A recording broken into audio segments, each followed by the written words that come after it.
So we're going to graph this piecewise function. The first thing I'm going to do is I'm going to start over here. Make any corrections, please, on your paper, but I'm going to start with what is my boundary line. So it's at x equals 0. It's not required to do that. I just think it's easier for a lot of students when they're starting out. And then I'm going to look here. So I have y equals 3. So I know that is a horizontal line. So it's going right 1, 2, 3. It's going right across here. And again, if you're just beginning, you may want to use a pencil here to start off. And I would go 1, 2, 3. It'd be just like this. But I don't want to do it the entire way. I only want to do it where x's are greater than 0. Think of this like an arrow. So it's going to the right. So I'm going to go to where x equals 0, and x equals 0. I'm going to make contact with that line, and I'm going to make a closed dot. And I'm going to go right along the line y equals 0, or y equals 3 to the right. Same thing here. I would erase the other part. I'm going to go to where y equals -4. Here's the horizontal line, y equals -4. And I will go to where y equals 0, finding that. So y equals 0, finding that line, making an open circle at that point. And then look at this arrow. It says shade to the left for y equals -4. So along this line and to the left. Okay, can I have a red cup, green cup, even if you didn't get it right based on your understanding? Thank you for always being honest. It's okay to be red. It's okay to feel confused. We'll help you out with that in a little bit. Okay, let's look at the next part. Okay, here's your next part. Move this. Turn off one of the lights for me just to ensure people in back can see better, please. Thank you. So I'm going to start by making those boundary lines. And I'm just going to go one by one. So I'm going to start with the one that's far over here to the right. And I'm looking at the boundary lines, and I'm going, okay, these are good intersection points, right? So this is going to be y equals, I need some slope and some y-intercept. The slope from left to right, up 1, right 1, rise over 1, rise over 1. So 1 over 1x. But I can't see what the y-intercept is, so I need to go backwards until I find it would have, if I extended it, a y-intercept of +3. So over here I have 1 over 1x plus 3. Is it essential that you put a 1 over 1? No. It could just be a 1, or you won't even have to have a number in front as long as it represents the 1. Now, where does this occur in the graph? It's to the right of this boundary line. So x, and what is this boundary line? It's 1, 2, 3. It's to the right of it. So I'm going to draw an arrow to the right. It has an open circle, so I leave it without a line underneath. Okay, please do red cup, green cup, even if you didn't get this right, based on your understanding of this particular part of the piecewise function. I'll switch up colors. It's a horizontal line, so y equals -1 because it cuts through the y-axis at -1. Now, where does this occur? It occurs in between the boundary lines of 3 and a boundary line of 1, 2, 3, 4 of -4. Now, the confusing part for the majority of students is how do I figure out what inequality symbols go here? So I tell students always start on the right. I need to shade here to the left.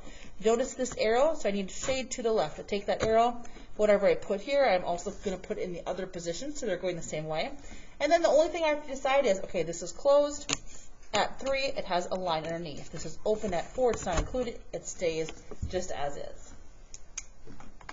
And the last one is going to be this piece here. And the common mistake for this piece is students, when they figure out good intersection points, they follow this line going downwards. It's just really easy to do because you have an arrow here. Remember, for slope, we go left to right. So I'm going to rise up 1 over 2, rise up 1 over 2. And I'm going to keep doing that until I can see what the y-intercept would be. So rise up 1 and over 2. It has a y-intercept of, I got to figure this out, 1, 2, 3, 4, 5, 6. So 1/2 x plus 6.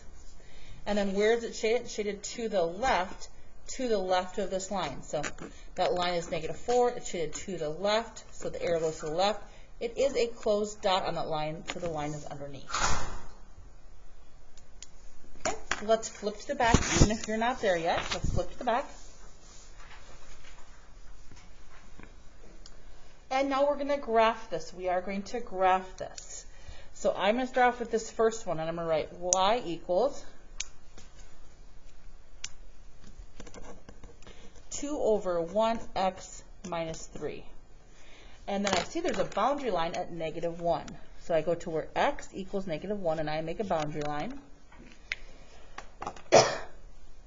And I can see this one is going to be shaded to the right because it's an arrow to the right. So this one needs to go to the right. So how do I decide where to start? Well, the boundary line, I'm going to plug into this. So wherever I see an x, I'm going to plug in a -1. So 2 over 1 times -1. 2 times -1 is -2. -2 minus 3 is -5.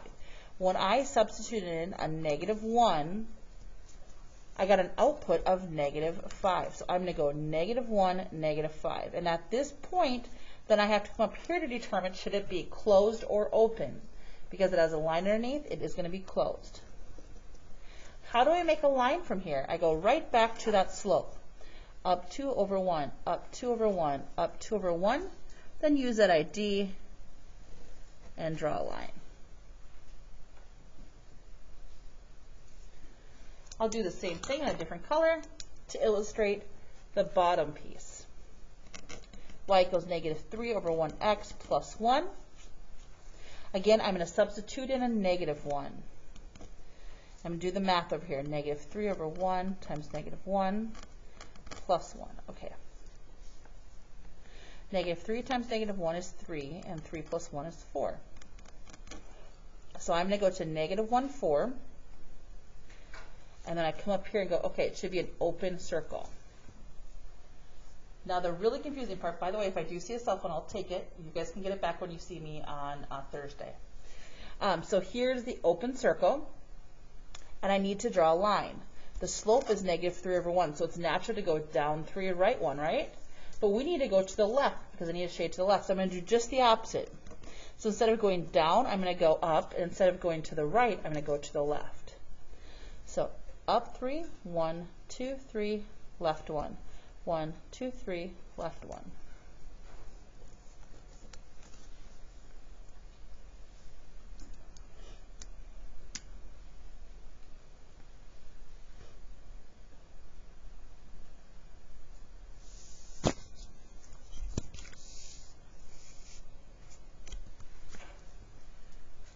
How can we write an equation of this graph? I'm going to start on the far right-hand side, far right. Okay? And if I extended this, well, let me, before I do that, let me first make these lines. Was this the exact same one as we had in front, or is it a little slightly different? Let me just make sure here. Nope, it is different. It's very similar, but it is different. Okay. So I'm going to start here, and I'm going to go, okay, the slope. So down 1, right 1, after I find good intersection points. Down 1, right 1. And don't forget about the x that's stuck with the slope here. And then the y-intercept I can't tell, so I got to keep going the opposite way. Okay, I got to figure out what would be this number. So from the origin, 1, 2, 3, 4, 5, 6, 7, 8, 9. I'd go 9 up. So -1 over 1x plus 9. Now that piece of it only happens to the right. It only happens to the right of it. Only happens to the right of it, okay? Only happens to the right. So I need to figure out that line is at 1, 2, 3, so x and 3, and it goes to the right, and it should have an open circle because, sorry, it should have no line underneath because it has an open circle. It's not included as a solution point to this. Down here, I'm still at -1 as a horizontal line, and it occurs between 3 and 1, 2, 3, and -4.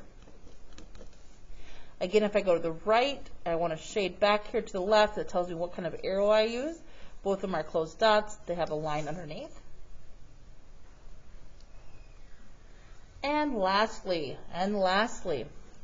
this one we have a horizontal line at +1. Now, where does it occur? It occurs to the left of this boundary line. So it's at -4. It occurs to the left. So I make the arrow to the left, and it's going to be an open circle.